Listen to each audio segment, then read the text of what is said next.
Today, we've got to talk about Creative Assembly, and that's because, for the last while, something weird has been going on for the company. The development of their games has been way more open than normal, it's been surprisingly candid, they've taken in significant input from a lot of players like you and me, and that's all because they want their next Total War games to have the best possible chance of making you and I happy. Not just want, I would say they absolutely need it, because for the company, these stakes are absolutely existential. To accomplish this, what they're doing is, in a way, copying Paradox's homework, which isn't always a good thing, but here it just may be. And that's because the next Total War games are being made on streams and in forums, and that's all because the last decade has left them in a truly do or die situation. Fresh off a showcase at the Chinese Bilibili World event, English-speaking audiences pretty much just got their first looks at the upcoming Total War Warhammer 40k, as in a proper first look. Now, this happened first in the form of gameplay trailers, and then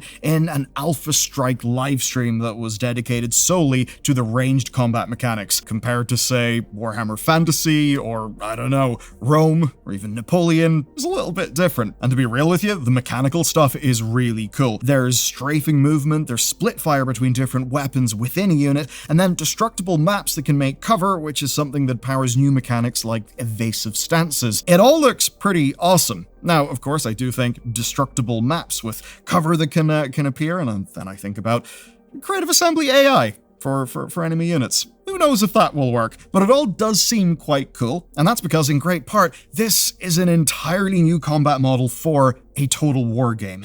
To actually pull that off, they're probably needing to implement new tech and actually change things on a more fundamental level. And if you know the technical history of these games, well, yeah, work on those fundamentals is absolutely needed. You can really tell they're spooked about setting false expectations. Of course, my mind goes back to Rome 2, which, yeah, had a lot of false expectations. So they basically said that this stuff was, to quote them, not smoke and mirrors, that's not all dressed up. And it makes things we saw make sense, like bits of UI seeming off, or times where a mechanic was systemically, literally implemented, but didn't really have visuals, or maybe just wasn't polished looking. So they were very clear to point out, basically, that things were very work in progress, and this was an older build of the game. And it wasn't just this wave of PR doing that. This is the latest in a series of these streams and showcases that are all very in progress looking. I mean, Total War 40k is even getting its own closed beta, which will likely drop around Gamescom ahead of a full theorized release next year. So basically, players are seeing things early, we're being asked to actually shape the things that we see. That's absolutely abnormal for Creative Assembly, but what's even more abnormal is what's going on with the game that many of us diehards are really the most excited about. Medieval 3. When Creative Assembly revealed Medieval 3, they said it was in early pre-production, and that they wanted to, and I quote, take you on our development journey with us where we can. There's a way in which that could all seem a little bit woolly and idealistic, and truth be told, you would have every right to be skeptical about that. The announcement almost felt like a bit of a consolation prize, as if they knew people would be hype about Warhammer 40k, but that us historical fans are very hungry by this stage. We've been underserved for years and years, so a lot of it kind of felt like platitudes that were really just hiding whatever they were actually doing, which was probably just getting ready to ship the 40k game. Pretty much all felt worthy of skepticism. But then, they actually did start doing things. They started showing progress on streams with temporary assets and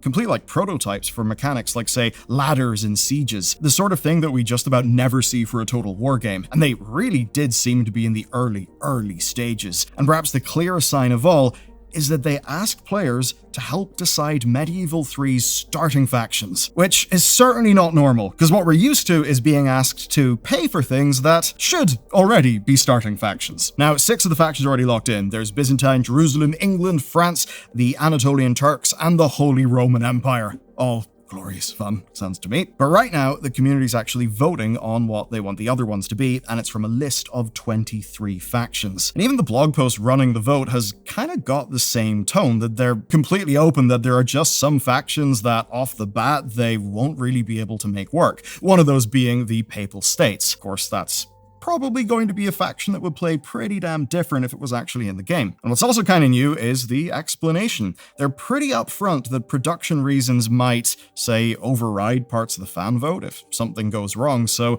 they're clearly saying, like, we want your input, but it seems they're not trying to cash a check that they're not going to be able to pay. And for this game, the thing is, this one instance I'm talking about here was not their first request for fan feedback. Their spring recap lists 10 separate forum threads, plus a whole bunch of live streams where they showed the community their ideas and basically asked people what they thought. And you know what? It does feel like they genuinely want their audience to be involved. Or, if you're to be less charitable, it's maybe they really need their audience to be involved because they know that they've basically ran all trust into the ground. But it does seem at least that even if they can't deliver everything that people ask for, they're at least going to show their working out and explain why. Which is extremely uncreative assembly. But you know what it is? It is very modern Paradox Interactive. They too are a company that really shat the bed and really knows it, well, yeah, needs to unshit the bed. For 2 whole years, Paradox did not tell the market that they were actually building Europa Universalis 5. But of course,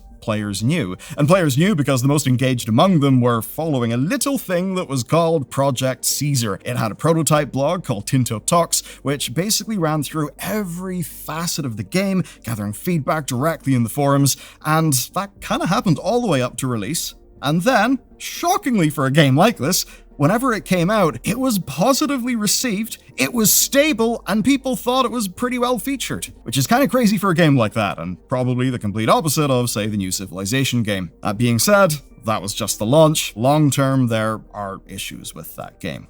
But back to this story. In the very first of those talks blogs, Johan Andersen explained their thinking. Basically, that talking to players is valuable because of the feedback, but only to a point. Here's what he basically said in a straight quote. If it's so late in the development process that you can't adapt to the feedback, then a development diary is just a marketing tool. And let's be real, how many times have we all felt that? Or even, say, seen something that is labeled as like an alpha or a beta, where it does quite clearly look like mostly a marketing exercise. But to his credit, Johan did point out Paradox's own rather uncomfortable record. He thinks that games like Imperator Rome, or, as it was announced in one of those E3 things, Imperator Rome, that was a little funny. Anyway, that it might have looked different if they'd involved the community earlier and actually listened to people's feedback. Obviously, look at the state of that game when it launched.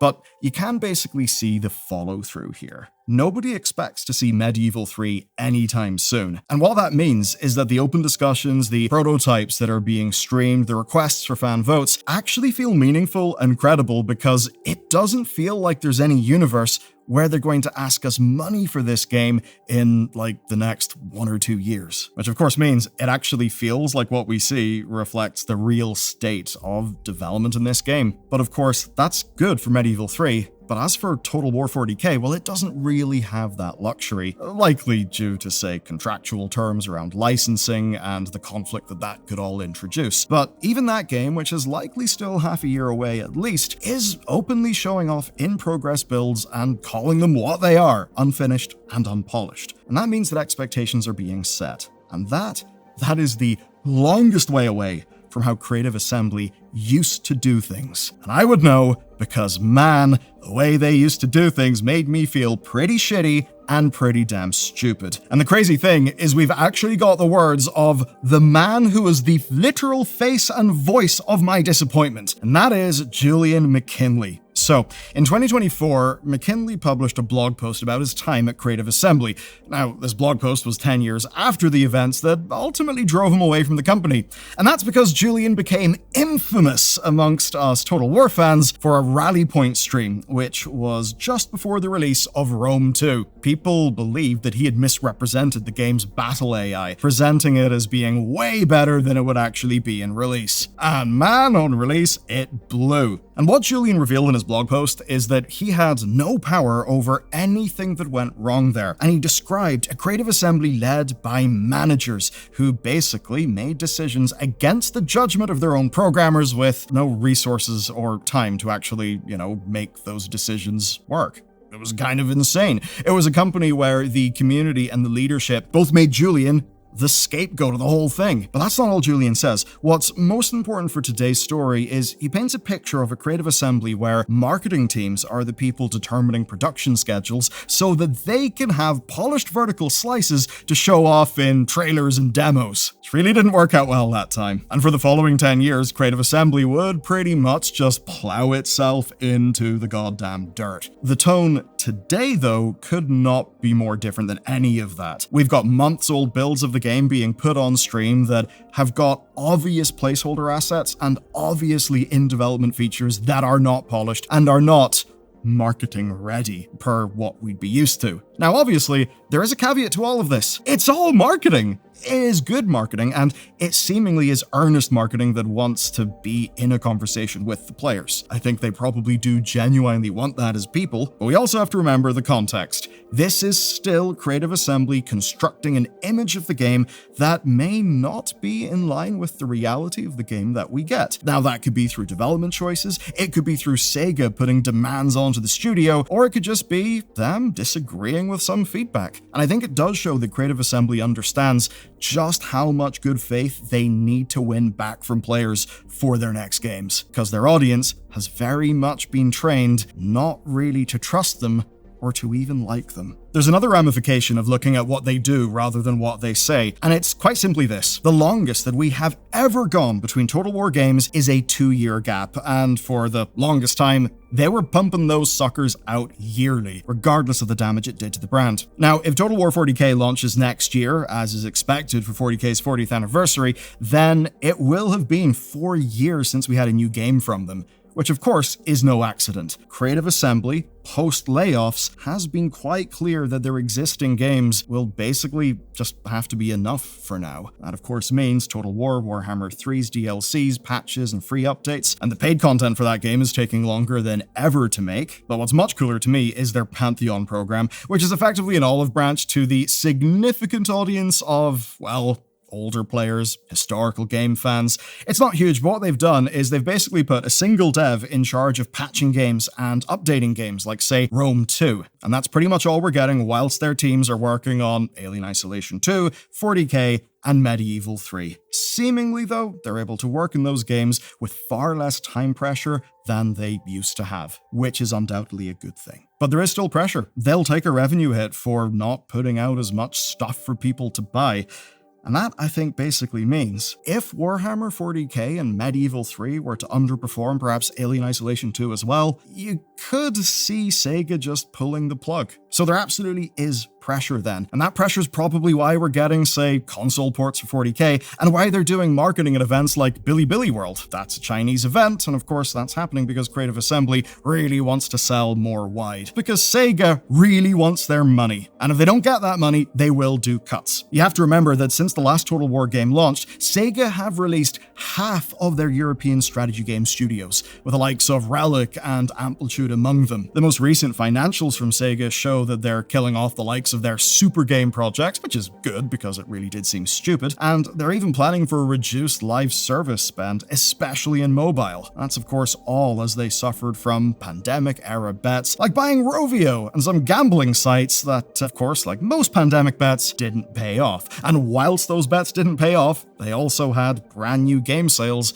not meeting expectations. And we even know from leaked documents that Warhammer 3 did not sell 1 million copies within a year, which is quite bad and a long way away from Total War Warhammer selling 500,000 copies in 1 week and Three Kingdoms selling 1 million in a week. That really does paint a picture of just how far Creative Assembly fell. The framing from all that at the time was that they needed a turnaround of the Total War brand. What we see so far, at least, is Creative Assembly are talking to fans, they're asking for feedback, they're open about how early and rudimentary some of the game systems are. As far as marketing goes, it could not be more different from their prior norm, which is good. But that is also because their prior norm would literally kill them, so it's not really like they have a choice. They need people back on their side. And if the old decision-making of that studio was still active and say they were shipping these games maybe, I don't know, Warhammer next month, Medieval 3 next year, well, they would be bringing along every single bit of baggage from the last decades of Total War releases, including what turned the sales of Warhammer 3 away from the amazing sales of Warhammer 1. So instead, they are using their marketing tools as a form of development. We do not know to what extent. We cannot know yet, but the plan for you is fairly simple. If they can convince you that they're listening and that they're considering what you want, even if they don't deliver on everything, they can convince you that they do care, and maybe that'll be enough for you to buy their next game, because you'll have been invested in the story of that game for years and years. That's the plan. I don't know if it will work out, but you know what? I do want them to be successful. I want a Medieval 3 that is good. Goddamn, that would be an amazing thing. Let me know what your thoughts are, and if you're in need of something to watch, the good news is I've got another video for you coming up next.